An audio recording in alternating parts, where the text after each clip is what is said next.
Ganito lang mag-alaga ng mga sisiw, idol.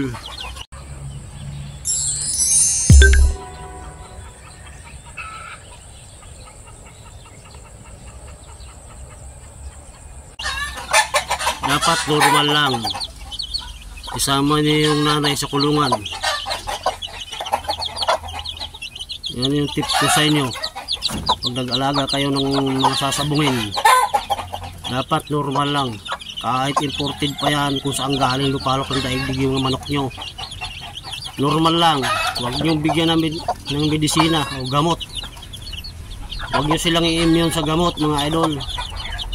Yung mga sisiw ko rito, normal lang na tubig sa kapatuka, chick grower. Ayan o, buhay lahat yan. Pagdating ng 2 weeks, pakakawalan ko na yung inahin yan, mga idol. Mga sisiw na lang matitira dyan. Importante yung ano sila, yung nakukubiran sila nung nanay nila, nung inahin sa gabi. Kita mo naman yan, ang sisigla ng mga yan, mga idol. Walang sipon, wala lahat yan, walang mga sakit yan. Ganyan na mag-alaga ng manok. Ang kalaban ko lang dito, pag pinakawalan ko na sila ng mga 1 month na, pakakuwalan ko na yan, daga. Hindi ko makontrol ang daga dito, lalaki talaga yan. 2 weeks pa lang yan, wala po 2 weeks to, 1 linggo pa lang mahigit yan. Normal lang na patuka, idol. Mumurahin tag 42 yan. Tubig, walang lagay ng tubig, walang gamot yan, pero malulusog, mga idol. Walang kababawas-bawas yung mga sisiw niyan. Yan yung isa kong pinaka-ingatan na inahin, mga idol. Magaganda katawan ng anak nito. Kaya yan may mga itim, kasi nag-breed sa kanya yung aking tatandang umpisa pa lang magtilaok na alimbuyugin, mga idol. Yan. Normal lahat yan, walang gamot.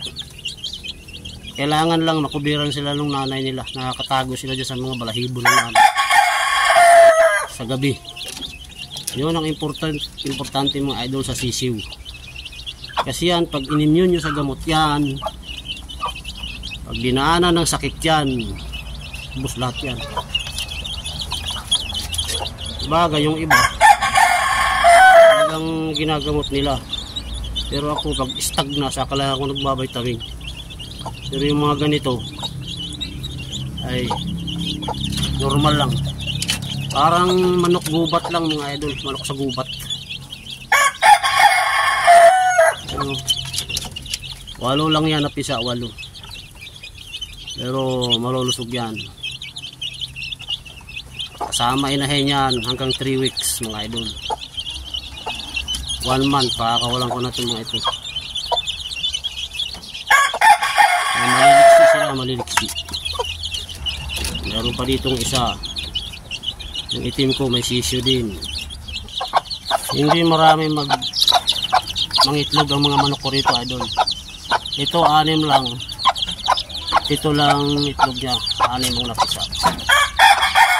Hindi lang sila nangingitlog ng marami, mga idol. Kaya ganyan lang mga sisiw. Kita nyo, maliliksi yan, mga idol, basta kasama yung nanay sa kulungan.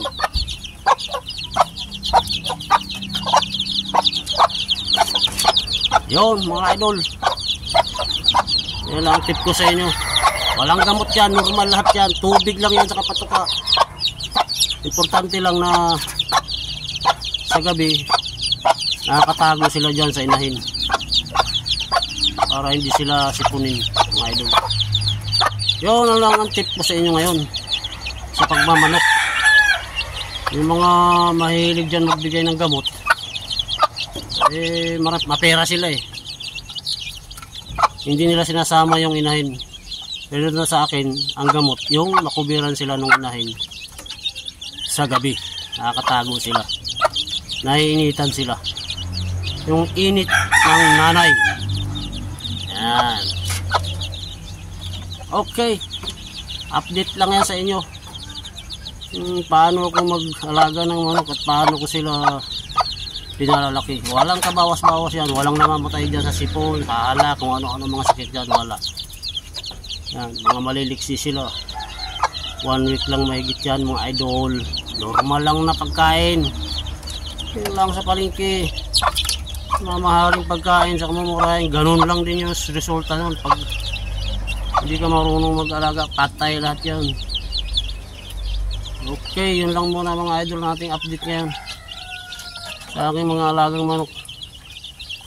Ganyan ako mag-alaga. Bye bye, God bless sa inyong lahat. Salamat nga pala sa suporta nyo ha, at kahit pa paano nagkakaroon ng views ang aking mga video. Katuwaan lang boss dito sa YouTube. Happy lang tayo dito. Siyempre ganun lang ang buhay. Happy din paminsan-minsan. Bye bye.